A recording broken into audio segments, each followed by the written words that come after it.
विबिहार पाठशाला के छात्र छात्राओं को शुभोदय। छात्र छात्राएं, आज हम हिंदी व्याकरण में समास के बारे में पढ़ेंगे। समास किसे कहते हैं, समास की परिभाषा क्या है। समास माने संक्षिप्त करना, संक्षिप्त करना माने छोटा करना। यहाँ देखिए समास की परिभाषा क्या है, दो या दो से अधिक परस्पर संबंधित शब्दों को मिलाकर एक शब्द बना देने की विधि को समास कहते हैं।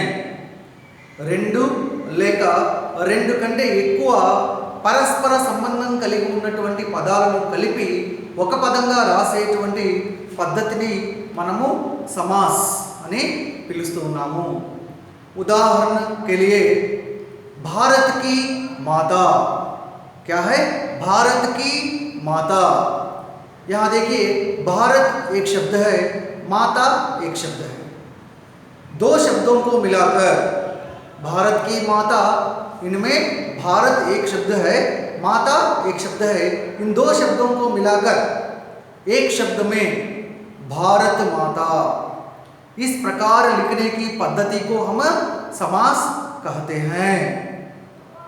समास विग्रह किसे कहते हैं, समस्त पद को खंडित करके पहले जैसी अवस्था में पहुंचा देने की विधि को समास विग्रह कहते हैं। समस्त पद को खंडित करके, उदाहरण के लिए जलधारा एक समस्त पद है। जलधारा शब्द को, समस्त पद को खंडित करके అంటే విడదీసి ఏ విధంగా రాస్తాము, जल की धारा, जल की धारा। इस प्रकार लिखने की जो पद्धति को विग्रह, समास विग्रह कहते हैं। छात्र छात्राएं, समास कितने प्रकार के हैं, समास 6 प्रकार के हैं। वे हैं अव्ययीभाव समास, तत्पुरुष समास, कर्मधारय समास, द्विगु समास, द्वंद्व समास, बहुव्रीहि समास। अव्ययीभाव समास, तत्पुरुष समास, कर्मधारय समास, द्विगु समास, द्वंद्व समास, बहुव्रीहि समास।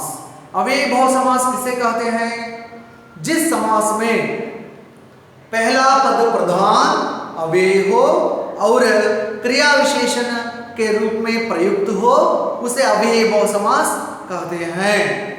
మరి ఏ సమాసంలో అయితే మొదటి పద ప్రధానమై ఉండి అవ్యయమై ఉంటే అది అవ్యయీభావ समास। उदाहरण के लिए यथाशक्ति, यथाशीघ्र, यथाविधि, निस्संदेह, प्रत्यक्ष, निस्संतान, निराशा, निडर, जो शब्द है, जो इनके विग्रह वाक्य क्या है, यथाशक्ति, शक्ति के अनुसार, निडर, डर के बिना, प्रत्यक्ष, आंखों के सामने। छात्र छात्राएं याद रखिए, के बिना, के अनुसार, के सामने अव्यय है, अभिकारी शब्द है, लिंग वचन के अनुसार नहीं बदलते हैं।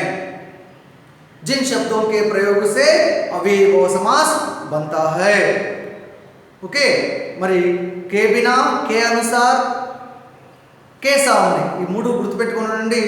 విగ్రహ వాక్యంలో ఉపయోగించినప్పుడు, విగ్రహ వాక్యంలో ఈ అవ్యయాలు కనుక వచ్చినప్పుడు, మరి సమస్త పదలో కూడా యథాశక్తి అలా వచ్చినప్పుడు అది अव्ययीभाव समास అవుతుంది।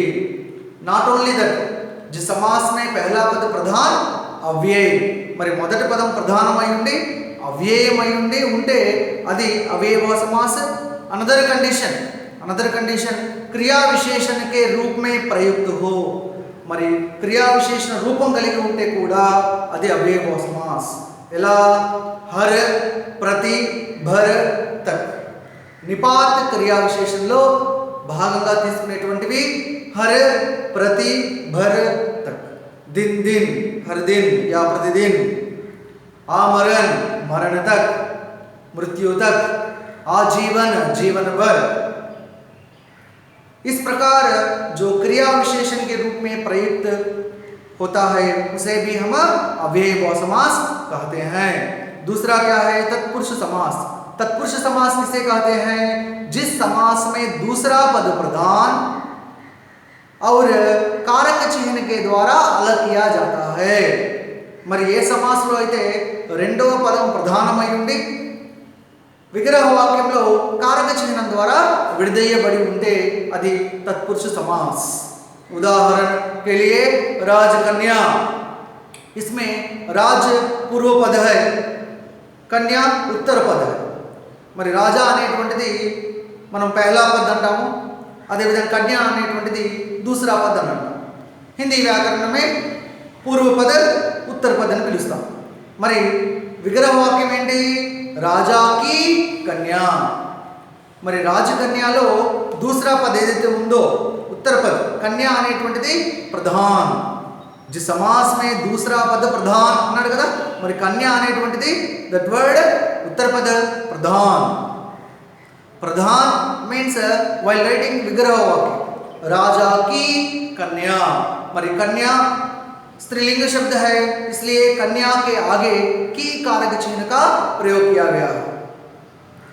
ध्यान दीजिए छात्र छात्राएं, जिस समास में दूसरा पद प्रधान और कारक चिन्ह के द्वारा अलग किया जाए, कारक चिन्ह राजा की कन्या की क्या है? संबंध कारक चिन्ह है। कारक चिन्ह से अलग किया जाता है उसे हम तत्पुरुष समास कहते हैं। कारक चिन्ह आपको मालूम है, कर्ता कारक चिन्ह ने कर्म कारक चिन्ह को करण कारक चिन्ह से, संप्रदान कारक चिन्ह को अपादान कारक चिन्ह से, संबंध कारक चिन्ह का के की, अधिकरण कारक चिन्ह में पर, संबोधन कारक चिन्ह अरे अजी। इनमें 8 कारक चिन्ह हैं। इनमें 6 कारक चिन्हों में तत्पुरुष समास का प्रयोग किया जाता है। माने कर्म कारक चिन्ह, कर्म कारक चिन्ह क्या है? को, सुख प्राप्त, सुख को प्राप्त, इस प्रकार को कारक चिन्ह नीनु అర్థంలో ఉపయోగిస్తూ ఉంటాము। स्वर्ग प्राप्त, स्वर्ग को प्राप्त, पुरस्कार प्राप्त, पुरस्कार को प्राप्त, इस प्रकार प्रयोग किया जाता है। यह है कर्म तत्पुरुष समास। करण कारक चिन्ह से, करण कारक चिन्ह से, हस्तलिखित, हाथ से लिखित, तुलसी कृत, तुलसी से कृत, से అనేటువంటి చేత అర్థంతో వస్తుంది। ఈ విధంగా అర్థములో ఉపయోగించేటువంటివి కరణ కారక చిహ్న సే। మరి ఈ విధంగా రాసేటువంటి సమాస్ కరణ తత్పురుష సమాస్। नेक्स्ट संप्रदान तत्पुरुष समास।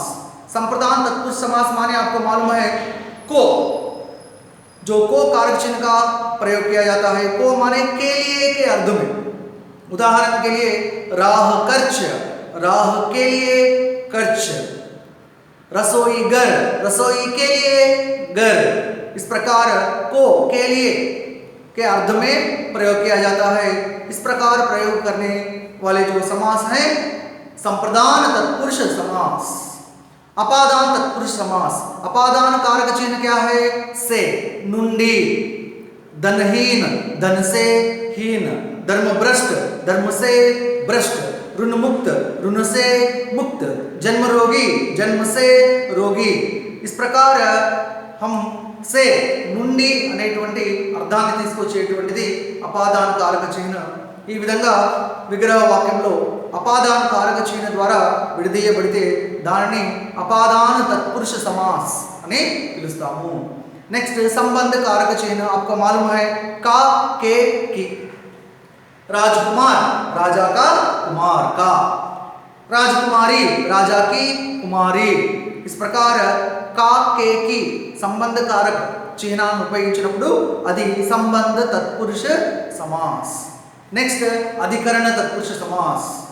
अधिकरण कारक चिन्ह क्या है? में पर, ग्रामवास, ग्राम में वास, आत्मविश्वास, आत्मा पर विश्वास, धर्मवीर, धर्म में वीर, మరి ఈ విధంగా మే పర్ అనేటువంటివి కారక చిహ్నాలు అధికరణ కారక చిహ్నం మరి విగ్రహ వాక్యంలో ఉపయోగించినప్పుడు we call it अधिकरण तत्पुरुष समास। छात्र छात्राएं तीसरा क्या है? पहला है अव्ययभाव समास, जिस समास में पहला पद प्रधान अव्यय और क्रिया विशेषण के रूप में प्रयुक्त हो अव्ययभाव समास। और दूसरा है तत्पुरुष समास, जिस समास में दूसरा पद प्रधान और कारक चिन्ह के द्वारा अलग किया जाता है वह है तत्पुरुष समास। तीसरा क्या है? कर्मधारय समास। क्या है? कर्मधारय समास। जिस समास में विशेषण विशेष या उपमान उपमेय का मेल हो उसे कर्मधारय समास कहते हैं। మరి ఏ సమాసంలోనైతే విశేషణ విశేష యా ఉపమాన ఉపమేయ ఉపయోగించినప్పుడు ఆ కాంబినేషన్తో వచ్చినప్పుడు దాన్ని మనం కర్మధారయ సమాస అని అంటాము. విశేషణ విశేష, విశేషణ మీన్స్ అడ్జెక్టివ్, విశేష means nothing but we can take like noun సంజ్ఞ. For example Maharaj, Neel Kamal, Mahadev. ఈ విధంగా మనం కనుక చూస్తే నీల్ కమల్, कमल विशेष, नील विशेषण एडजेक्टिव. सो विग्रह वाक्य क्या हुआ है? नीला कमल. महाराज राजा विशेष, महा महान great that is a adjective. क्या है विग्रह वाक्य? महान राजा, महान पुरुष. इस प्रकार विशेषण विशेष का मेल होता है उसे कर्मधारय समास कहते हैं. और क्या है? उपमान उपमेय, उपमान उपमेय. यहाँ देखिए आपको मालूम है उपमान अलंकार, उपमेय अलंकार. चरण कमल शब्द है, इसमें चरण कमल शब्द में उपमान क्या है, उपमेय क्या है? कमल उपमान है, చరణ ఉపమేయ. అంటే ఇక్కడ కమలం అనేటువంటిది మనం పోల్చడానికి తీసుకున్నటువంటి వస్తువు విషయం కాబట్టి కమల్ అనేటువంటిది ఉపమానం. మనం దేనికి పోలుస్తున్నాము? చరణాలను పోలుస్తున్నాము కాబట్టి ఇది ఉపమేయ. కమల రూపీ चरण, कमल जैसा चरण, कमल नयन, कमल रूपी नयन, भवसागर। 10वीं कक्षा के छात्र छात्राएं अब पढ़ चुके हैं भक्ति पद पाठ में है भवसागर, भवनिटी संसार, प्रपंचमने सागरम। सो भवरूपी सागर कर्मधारय समास, विद्याधन विद्यारूपी धन। इस प्रकार जो तुलना ఏదైతే మనం कंपैरिजन చేస్తామో तुलना की जाती है उपमान उपमेय अलंकार के रूप में, वह भी कर्मधारय समास। उसके बाद देखिए कर्मधारय समास के बाद है चौथा है द्विगु समास। द्विगु समास आप सबको मालूम है क्या है? जिस समास में पहला पद संख्यावाची होता है और समूह का बोध हो। మరి ఏ సమాసం అయితే మొదటి పదం పహలా పదం సంఖ్యావాచి होता है, మొదటి పదము సంఖ్యావాచి అయి ఉండి అంటే నంబర్ ని ఇండికేట్ చేస్తూ ఉన్నట్లుగా ఉండి సమూహం का बोध हो, समूहाన్ని తెలియజేసే విధంగా ఉంటే that we call द्विगु समास। छात्र छात्राएं जिस समास में पहला पद संख्यावाची हो और समूह का बोध हो उसे द्विगु समास कहते हैं। उदाहरण देखिए नवरत्न, त्रिभुवन, त्रिलोक, सप्तर्षि, सप्ताह, चौमासा, शताब्दी, अष्टाध्यायी, दोपहर और सत्सई। आपको मालूम है द्विगु समास बहुत आसान है। देखिए नवरत्न, नवरत्न विग्रह वाक्य क्या है? नव रत्नों का समूह, नव रत्नों का समूह। और त्रिभुवन, त्रिभुवन तीन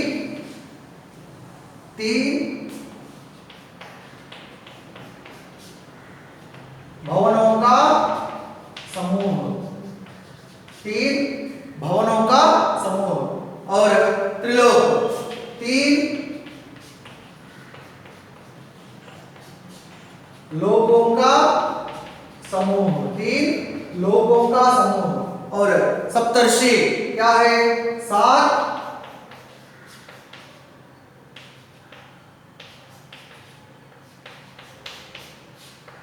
ऋषियों का समूह, 7 ऋषियों का समूह।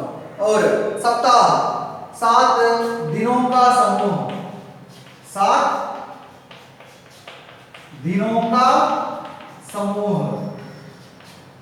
और उसी प्रकार देखिए चौमासा, 4 मासों का समूह, 4 मासों का समूह। और शताब्दी, शताब्दी माने 100 सालों का समूह, 100 सालों का समूह, 100 years, 100 सालों का समूह। अष्टाध्यायी, अष्टाध्यायी माने अष्ट अध्यायों का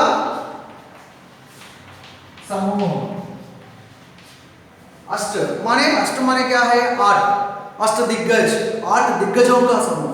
इस प्रकार अष्ट अध्यायों का समूह। सतसई, दोपहर, दोपहर क्या है? 2 पहरों का समूह, 2 पहरों का समूह दोपहर। सतसई, सही माने क्या है? दोहा है। सतसई माने 700, 700 दोहों का समूह। इस प्रकार छात्र छात्राएं देखिए यहाँ पे है चौराहा, 4 राह, जंक्शन कहते हैं ना, सो चौराहा, 4 राह। नवग्रह, 9 ग्रहों का समूह, 9 रत्नों का समूह। इस प्रकार जिस समास में पहला पद संख्यावाची हो, समूह, यहाँ देखिए 9 रत्नों का समूह, 3 भवनों का समूह, उसी प्रकार 3 लोकों का समूह। पहला पद जो संख्या और समूह का बोध होता है उसे हम द्विगु समास कहते हैं। छात्र छात्राएं अपनी पुस्तक खोलकर द्विगु समास की परिभाषा और जो उदाहरण है उनको लिख लीजिए।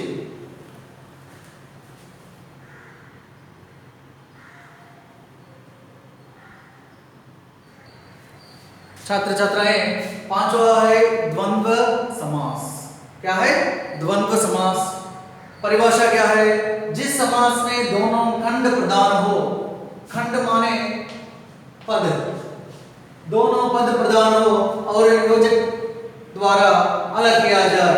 जिस समास में पहला जो पद प्रधान हो, अव्यय हो, अव्ययभाव समास। जिस समास में दूसरा पद प्रधान हो, तत्पुरुष समास। जिस समास में विशेषण विशेष उपमान उपमेय का मेल हो, कर्मधारय समास। जिस समास में पहला पद संख्यावाची हो, द्विगु समास। और अब है द्वंद्व समास। क्या है? जिस समास में दोनों पद प्रधान हो, మరి पहला पद दूसरा पद రెండు ఉంటాయి, పూర్వ పద ఉత్తర పద అని అంటాము. ఈ రెండు కూడా ప్రధాన हो, రెండు కూడా ప్రధానమై ఉంది. और అనేటువంటిది कंजक्शन, पार्ट्स ऑफ स्पीच शब्दभेद में समुच्चय बोधक कहते हैं. మరి और అనేటువంటి योजकం ద్వారా अलग किया जाए, విడదీయబడి కనుక ఉంటే that we call द्वंद्व समास. यहाँ देखिए उदाहरण देखिए, पाप पुण्य, धर्म धर्म, सुख दुख, भाई बहन, दिन रात, खान पान, अन्न जल, 4 5, और तन मन, नभ तल, ऊंच नीच. इस प्रकार गरीब अमीर, पति पत्नी, सीता राम, राम लक्ष्मण. जो शब्द है देखिए विग्रह हुआ कि क्या है? पाप पुण्य, पाप और पुण्य. और इसी प्रकार धर्माधर्म, धर्म और अधर्म. सुख दुख, सुख और दुख. भाई बहन, भाई और बहन. और दिन रात, दिन और रात. और खान पान, खान और पान. और अन्न और जल।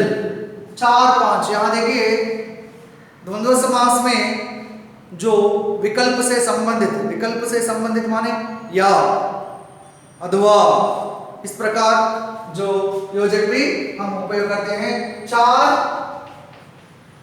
या 5। इन कंजंक्शन पार्ट्स ऑफ स्पीच इन शब्दभेद समुच्चय बोधకులు మరి और या అథవా ఏవం తదా వా ఇవన్నీ కూడా మనం తీసుకుంటాం। మరి అలాగే కంజంక్షన్ ఏదైతే ఉందో या ఆల్సో या means nothing but are okay 4 या 5 4 లేక 5 इस प्रकार तन मन तन और मन। तन माने क्या है शरीर। Okay right. नभ तल नभ और तल नभ और तल। छात्र छात्राएं ఒకటి మీరు బాగా గుర్తుపెట్టుకోవాలి ఇక్కడ హైఫన్ అనేటువంటిది మీకు కనిపిస్తుంది। హైఫన్ ఉన్నంత మాత్రాన అది ద్వంద్వ సమాసాన్ని ఇప్పుడు మీరు డిక్లేర్ చేసుకోకూడదు। उदाहरण के लिए देखिए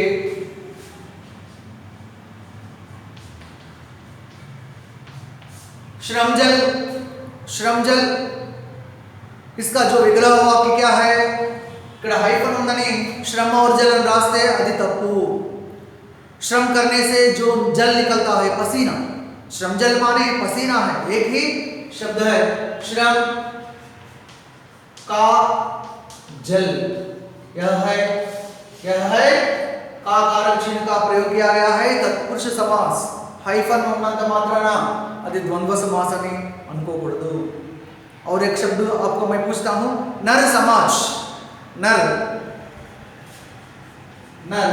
हाइफन समाज इसका विग्रह वाक्य क्या है नर समाज, नर का समाज, तत्पुरुष समास। छात्र छात्राएं ध्यान दीजिए जिस समास में दोनों पद प्रधान हो और योजक के द्वारा अलग किया जाए उसे द्वंद्व समास कहते हैं। माता पिता माता और पिता, भाई बहन भाई और बहन। छात्र छात्राएं आप एक बार शाम पट पे जो है पढ़िए, अपनी पुस्तक खोलकर द्वंद्व समास की परिभाषा और जो उदाहरण है लिख लीजिए।